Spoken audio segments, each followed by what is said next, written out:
গিললে কি রোজা হবে? দেখেন, আমাদের দেশে যারা নতুন রোজা রাখে, বিশেষ করে কিশোর এবং বালক বয়সের পোলাপাইন, দেখবেন রোজা রাখার পর প্রথম ঘন ঘন কেউ থুতু ফেলে। খেয়াল করছেন? একটু পরপরই ঘর থেকে বাইরে হয়ে যায়, বাইরে যে থুতু ফেলে আসে, বেসিনে চলে যায়, বেসিনে যে থুতু ফেলে আসে। নতুন রোজাদার হলে একটু বেশি করে।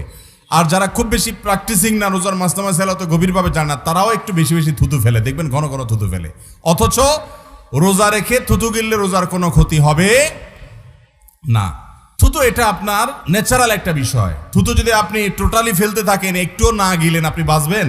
মানুষই তো বাঁচবে না, গলা শুকাইতে মারা যাওয়ার অবস্থা তৈরি হবে। অতএব থুতু গিললে রোজার কোনো ক্ষতি হয় না। ভাইরা আমার, এখান থেকে একটা শিক্ষার বিষয় আছে, সেটা হলো রোজা রেখে নিজের থুতুটা গেলা, যেটা হালাল নরমাল ন্যাচারাল একটা বিষয়, সেটা পর্যন্ত আপনি গিলবেন কি গিলবেন না প্রশ্ন দিয়েছেন।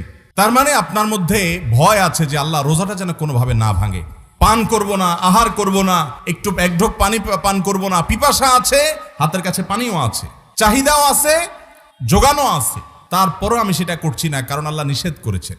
মানুষের সামনেও করছি না, একাকিও করছি না।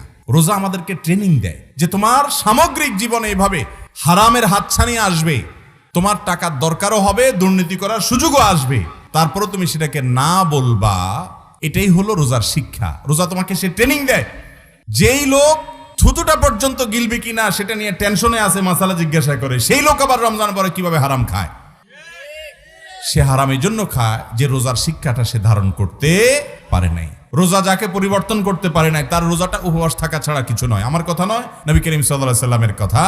অতএব ভাইরা আমার, রমজান মাসে রোজা রেখে আমরা সমস্ত হারাম কাজ ছাড়ার প্রশিক্ষণ, ট্রেনিং, অভ্যাস গড়ে তুলবো তো ইনশাআল্লাহ।